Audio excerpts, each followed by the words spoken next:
गाड़ी से और उसके घर से बाहर आ रहा है, तो जी ये जी हम करना चाहते। तो ये जो बड़ा अलमिया है कि पाकिस्तानी आजादी फ्रीडम को एंजॉय करना चाहते हैं, लेकिन लेकिन दूसरों अपने की आजादी फ्राइज का ख्याल वो सही रखना, तरीके से वो अपने जो और फ्राइज वो ये फर्ज मनसबी जो है ये वो नहीं अदा करते जी। दूसरों की आजादी का ख्याल रखना, वो हमारे यहाँ जो है वो उस चीज का जरा ख्याल नहीं किया जाता। मैं कहता हूँ जी अच्छा जी मेरी मर्जी मैंने किया है, ये भूल जाते हैं कि मेरी आजादी जो है या मेरा मेरा काम जो मैं जिससे कर रहा हूँ वो दूसरों की लिमिटेशन जो है, दूसरों के लिए क्या तकलीफ का बायस बन रहा है, इस तरफ हमारे यहाँ जो है वो तरजीह बिल्कुल भी ध्यान नहीं देता। आप इसको बड़ा कॉमन देखेंगे, लोग कहीं पे भी टेंट लगा के अपना कोई भी शादी का प्रोग्राम कर लेंगे, कुछ भी कर लेंगे, ये भूल जाएंगे कि शायद इससे दूसरे लोगों से कितनी या परेशानी सब होती है। एक ये सवाल है लेकिन इसी के ये साथ, क्योंकि मैं चाहता हूं कि आप डॉक्टर शाह साहब से पूछें, उसके बाद ये तो एक बड़ा कौमी अलमिया है और इनका जो है ना वो इखलाकियात के साथ ताल्लुक ज्यादा है। ये जो आप बात कर बिल्कुल रहे सही। हैं फराइज के I have a साथ और comment. अखलाकियत के I have a साथ। comment. जी जी Comment. जी जी जी एक मिनट अबर साहब, अभी हम पहले जो है डॉक्टर शाहिद साहब से जरा थोड़ा सा पूछ लें आजादी के हवाले से कि आजादी क्या है। जरा एक मैं ये भी आपसे सबसे मेहमानों से दरखास्त करना चाहूंगा कि जरा थोड़ा सा हमें और ज्यादा जो है वो इख्तिसार से काम लेना चाहिए, सॉरी लेना पड़ेगा, ताकि हम एक पूरे वक्त पे अपना टाइम अपना जो है ना वो प्रोग्राम को खत्म कर सके। जी डॉक्टर साहब आप बताएं कि जी आजादी क्या है आपकी नजर में, और जब हम ये देखते हैं दुनिया के तस्वर या दुनिया के पर्सपेक्टिव में, एक वाइडर पर्सपेक्टिव में तो वो और बात है, लेकिन आप क्या समझते हैं आजादी क्या है? आज़ादी देखें, बात यह है कि जब हम आज़ादी पर गुफ्तगू करते हैं या इस चीज़ को देखते हैं, कुरीदते हैं, तो ये देखें आज़ादी आपके जो है ये जिस्म की भी हो सकती है, रूह की भी हो सकती है। आप जिस वतन के अंदर रहते हैं वो भी आपकी आज़ादी है। तो फ्रीडम जो लफ्ज है ये हमें इस बात की तरफ लेकर जाता है, या ये हम कि हम अपनी विल से जो कुछ खुदा ताला ने हमको हुक्म दिया है, अहकामात दिए हैं, हम उनकी रोशनी में रहते हुए अपनी जिंदगी को जब जो है वो गुजारते हैं, या आइन की बालादस्ती के लिए, कानून की बालादस्ती के लिए हम अपनी जिंदगी को जिस भी खित्ते के अंदर रहते हैं, अमेरिका के अंदर रहते हैं, पाकिस्तान में रहते हैं, इंग्लिस्तान में रहते हैं, भारत में रहते हैं, हमारा कोई भी वतन है, कोई भी कंट्री है, तो उसके अंदर जब हम आइन की बालादस्ती कर को जो है जब हम देखते हैं, आइन के दायराकार के अंदर जब हम रहते हुए अपनी जिंदगी गुजारते हैं, तो मैं समझता हूं कि ये हमारी आजादी है। Thank you so much doctor साहब। मैं चलता हूँ आसिम साहब। जी जी आपका जो कमेंट है सर वो अभी तक महफूज है, अपने पास याद रखिएगा, अगर आप बताना चाहते हैं तो अभी आप, लेकिन मैं चाहता हूँ कि पहले 2 सेकंड में मैं कमेंट दे दूंगा। जी जी जी आसम खन्ना साहब ने बड़ी खूबसूरत बात की और अयाज भाई ने बहुत खूबसूरत बात की कि आजादी के साथ एक कॉस्ट वाबस्ता है। जी जी सिर्फ ये वो कॉस्ट नहीं है कि आप जंग लड़के आजादी हासिल कर लें और फिर उसमें कुर्बानी दे दी जाए, उसमें से लोग मर जाए आजादी के लिए। ये कॉस्ट जो आजादी के लिए आसम भाई ने और अयाज भाई ने ये बताई है, that is a continuous cost. हम ये कॉस्ट डे टू डे हम इसको पे करते हैं। ये कॉस्ट जो है हम दूसरों के हकूक की हिफाजत करने के लिए, आजादी को मेंटेन करने के लिए, कवानीन के अंदर रहते हुए, this is the cost we have to bear day to day. बिल्कुल sir, thank you so much. यही तो एक बात है, जब उन्होंने कहा था, नेल्सन मंडेला ने ये कहा था, मैं इंग्लिश में पढ़ूंगा कि for to be free is not merely to cast off one's chains but to live in a way that respects and enhances the freedom of others। ये नेल्सन मंडेला का, ये जो हमारे लिए, खासतौर पर पाकिस्तानियों के लिए और खासतौर पर उन तमाम स्ट्रगलिंग जो है, सॉरी डेवलपिंग कंट्रीज है उनके लिए है, ताकि हम इसको, ये जो स्ट्रगलिंग है, कंटिन्यूस स्ट्रगल है, ये आज नहीं है, वो चेन्स हमारी चलेगी, हमने वो सारा आजादी ले ली ब्रिटिश से। जी खन्ना साहब, जो एक तो ये जो सवाल है, चूंकि हम आजादी की बात करते हैं और तारीख की बात करते हैं, और तारीख जो है वो बहुत ही ज्यादा जो है हमें जो है वो तारीख से हम सबक सीखते हैं और तारीख महफूज होती रहती है, आप सो रहे हो या जाग रहे हो, तो तारीख कोई ना कोई मौरख लिख रहा होता है। जो तारीख क्या है? तारीख सर, ये मतलब इसको हम कैसे बयान कर सकते हैं किसी आम आदमी को बताने के लिए कि ये तारीख कैसे लिखेगी दुनिया की? मुख्तसर सर प्लीज सर बता दें। जी खाना साहब। देखिए, जिस तरह कोई भी इल्म जो है ना, वो वक्त के साथ बहुत बदलता रहता है, जी जी। इसी तरह तारीख के साथ भी हुआ। शुरू में जब तारीख लिखी गई है तो वो बड़े मजहबी नुक्ता नजर से लिखी गई है। उस वक्त लोग सिर्फ ये देखते थे कि हमारे देवता, हमारा खुदा, हमारा भगवान जो है, वो हम उसकी बातों को मानते हैं तो क्या होता है, जब हम उसकी बातों को नहीं मानते तो तो क्या फिर क्या होता है। तो शुरू में तारीख जो है वो इस एंगल से लिखी गई है। उसके बाद जब दलील और मंतक का दौर आया है तो फिर लोगों ने जो मुख्तलिफ किस्म के वाकयात थे उनका जो है वो एनालिसिस करना शुरू किया कि हाँ भाई, ये फलां वाकया रूनमा हुआ है, तो इसके पीछे जो है वो क्या क्या रीजंस हैं। तो एक रीजनिंग का जो है ना वो दौर आ गया। फिर उसके बाद आपकी तारीख पहुंचती है कौमों तक। भी अगरचे कौमों की तारीख लिखी जा रही थी, लेकिन जब वो नेशनल हुई है ना, बेटर वे में मैं बताऊं तो नेशनल हुई है, तो फिर जब वो कौमों ने अपनी तारीख को लिखना शुरू किया कि जी हाँ जी, अमेरिकन कौम अपनी फतूहात लिख रही है, जर्मन कौम लिख रही है, तो वहां पे एक कंपटीशन जो है वो तारीख में आ गया। ठीक है। तो लोगों ने फिर माजी में जाके अपने हीरोज तलाश किए कि हाँ जी, देखें जी, हमारी तो ये अमारतें हैं, हमारे ये हीरोज हैं जिन्होंने ये कारनामे अदा किए हैं। लेकिन उससे एक ये हुआ, कंपटीशन के साथ साथ थोड़ी नस्ल परस्ती आ गई। मुझे याद है कि बहुत पहले मैं एक सेमिनार में था, तो वहां पे एक स्विट्जरलैंड की लड़की थी।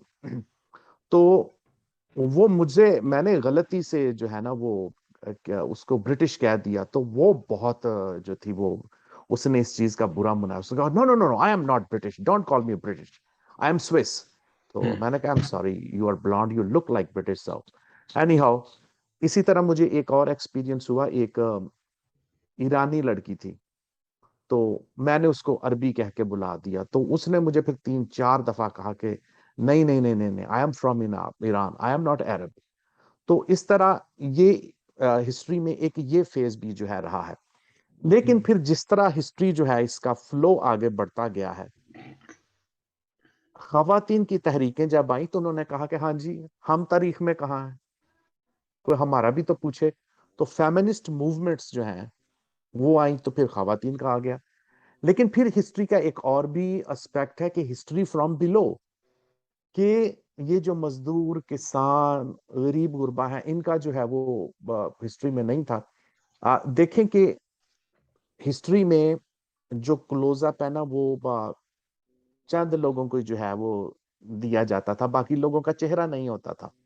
सिकंदर आजम के साथ 12,000 का लश्कर, एक बंदे का चेहरा है, 12,000 का नहीं है। वो 12,000 सिर्फ वो नंबर्स में जो है वो आ गया। तो मुख्तलिफ जो है ना अदवार जो है, हिस्ट्री उनसे गुजरी है। लेकिन अभी आप पिछले सालों में मैं एक सेमिनार में था, तो एक अमेरिकन वो दानिशवर वो कह रहे थे कि हिस्ट्री जो है वो हिज स्टोरी होती है। बहुत अच्छा। तो हाँ जी, बिल्कुल कि सही जो बात भी है। मिसाल के तौर पे अगर आप बशीर साहब को कहा जाए कि यार पाकिस्तान की तारीख के बारे में आप कुछ लिखें, तो बीइंग अ पास्टर इनका जो झुकाव है वो ज्यादा जो है वो मजहबी हवाले से होगा कि हाँ भाई, मजहबी हवाले से ये चीजें थी। अय्याज साहब लिखेंगे तो ये बहुत ज्यादा पॉलिटिकल और जर्नलिज्म को कितनी आजादी थी उस हवाले से करेंगे। आप शाहद साहब को कहें लिखें तो ये बताएंगे कि जी मेडिकल में क्या क्या जो चीजें हुई हैं। तो हिज स्टोरी, वो जो बंदा जिस स्टाइल का होता है, जिस तरह का होता है, वो फिर उन चीजों को जो है वो हिस्ट्री में जो है वो सामने लेके आता है। लेकिन हमारे यहाँ चूंकि आप बात कर रहे हैं 14 अगस्त की, तो हमारे यहाँ जो है वो हिस्ट्री में एक बात बहुत बार बार की जाती है। तो मैं आज आपके प्रोग्राम की वो साथ साथ से कहना चाहता हूँ कि जी ये एक नफरत है जो हिंदुओं और अंग्रेजों के हवाले से सामने आती है।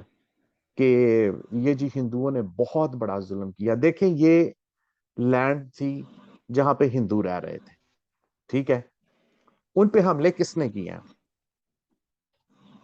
ठीक है, वो हमले जो है वो हिंदुओं ने तो नहीं किए, वो दूसरी कौमों ने आके, कोई तुर्की से आके उन पे हमला कर रहा है, कोई गजनवी से आके हमला कर रहा है, और हम हिस्ट्री को जो है वो सही तरीके से देख ही नहीं रहे, हम बच्चों को सही पढ़ा नहीं रहे।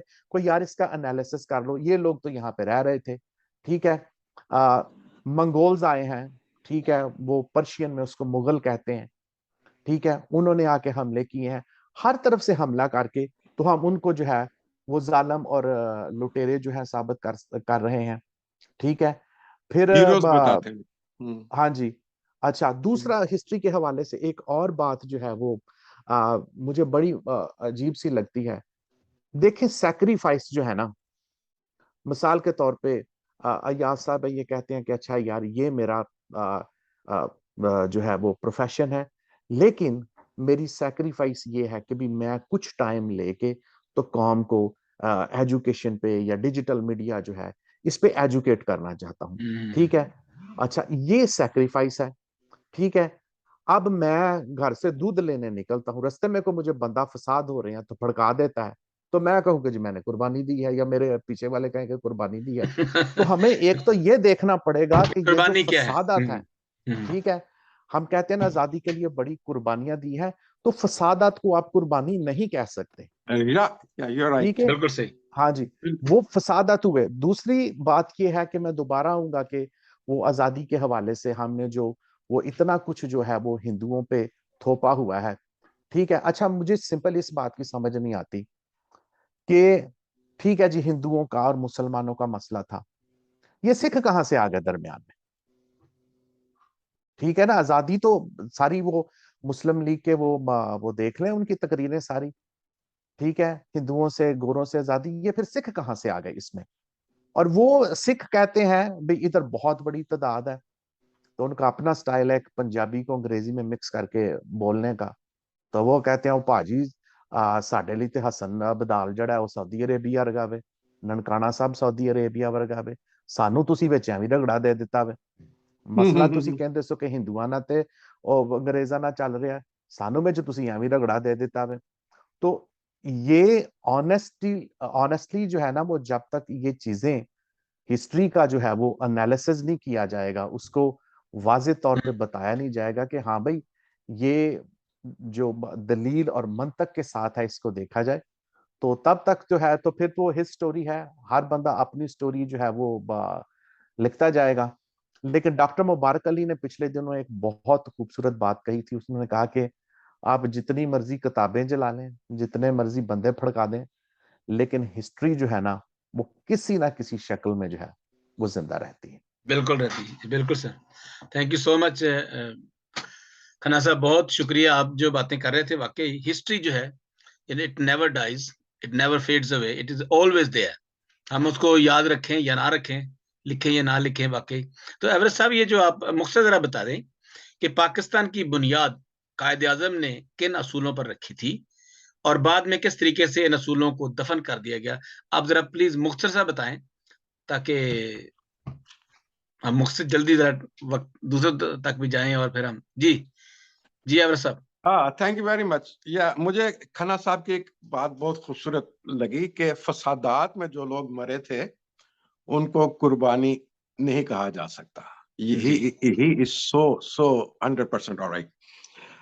अच्छा जी, जब हम बात करते हैं कि पाकिस्तान को किन असूलों के ऊपर आजादी दी गई थी या आजादी उन्होंने हासिल की थी, क्या नजरियात थे, तो वो जो हम आम अखबारों में पढ़ते हैं, स्पीचेस में पढ़ते हैं,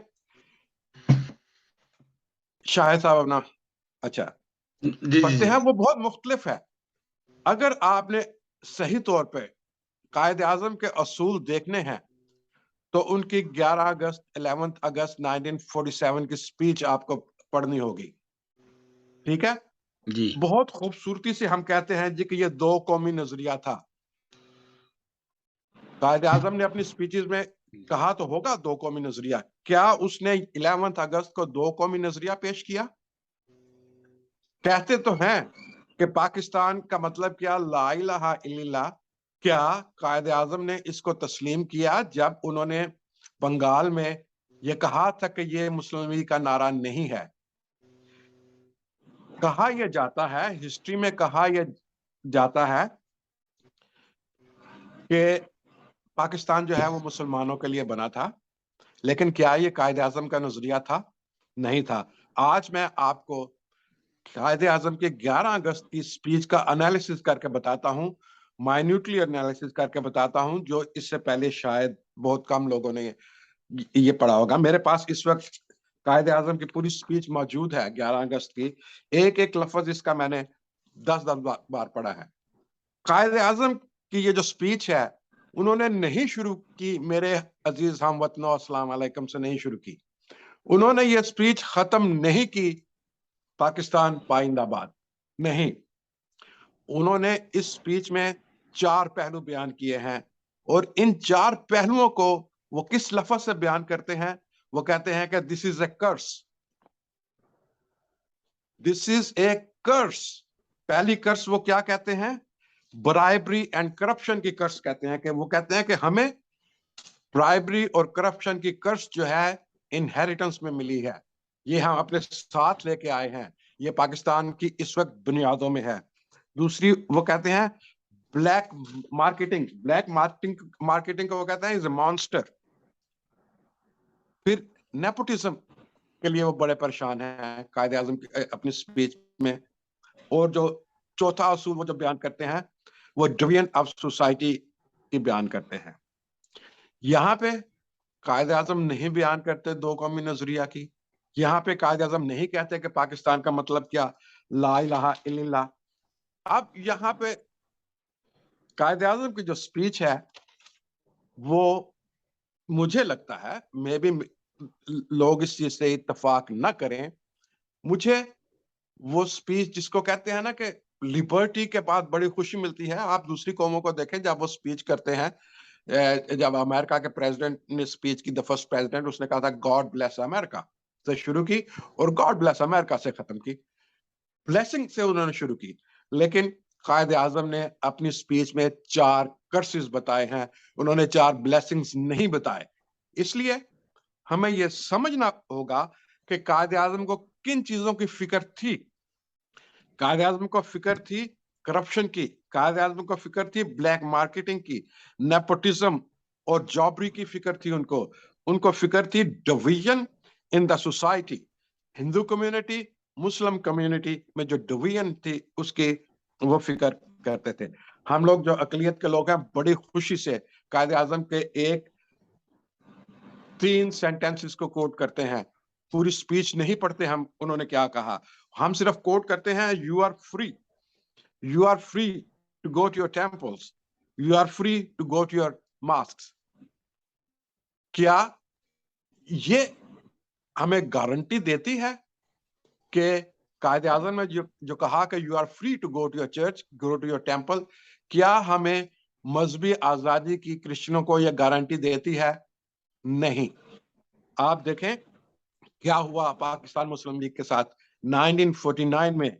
कायद आजम ने ये जो कहा, you are free to go to your to temple, उन्होंने कहा कि इसका कोई सरोकार नहीं है, स्टेट का मजहब के साथ कोई सरोकार नहीं है, आप जो कुछ भी हैं आप अपने जाती आपके हैं। लेकिन जब करारदाद मकासद पास की गई, इसके ऊपर दफन कर दिया गया कायद आजम की 11 अगस्त की स्पीच को। और उसमें किन किन लोगों का हाथ था? सबसे बड़ा हाथ जमात इस्लामिया ने रोल अदा किया। और फिर क्यों करारदाद मकासद पेश करना पड़ी, या उसका मकसद क्या था? उसका मकसद, उसमें जो नकात थे वो नहीं थे। उसका मकसद यह था कि मुसलमानों को यह बताना कि पहले आप मजहबी तौर पर मुसलमान थे, आज आप कानूनी लिहाज से मुसलमान हैं। यह मकसद था सिर्फ बताना। और उसको दरअसल ये एक साजिश की गई थी कायद आजम की सोच की, उनके असूलों की। उसके बाद क्या हुआ, जो लोग कायद आजम के साथ थे, वो पाकिस्तान छोड़ के चले गए। एसपी सिंघा कहते हैं कि जो वो इंडिया चले गए, और फिर वो जो थे जितने भी पॉलिटिशियन थे जो हिंदू थे ये वो थे, दे लेफ्ट पाकिस्तान। इवन यहां तक कि मौलाना मोहम्मद अली जौहर ने पाकिस्तान में दफन होना पसंद नहीं किया। मौलाना मोहम्मद अली जौहर का आपको पता मकबरा कहाँ है? यरूशलेम में। उन्होंने कहा, उनके खानदान ने कहा कि मुझे यरूशलेम में दफन किया जाए, क्योंकि वो देख रहे थे कि क्या होने वाला है। उनकी वफात पाकिस्तान बनने से पहले हुई थी, लेकिन वो देख रहे थे कि मुस्लिम लीग किन हाथों में जा रही है। मुस्लिम लीग कि उस वक्त जरूरत थी दुनिया को, अमेरिका को, वेस्टर्न कंट्रीज को, कि कम्युनिज्म को रोकने के लिए उन्होंने जमायत इस्लामी को फंड किया और पाकिस्तान में एक मजहबी मुल्क बना के रख दिया। और फिर उसके बाद क्या हुआ, जैसे रेवरेंड बशीर ने कहा कि रोशनी डालिए कि पाकिस्तानियों के मसीहों के साथ क्या हुआ।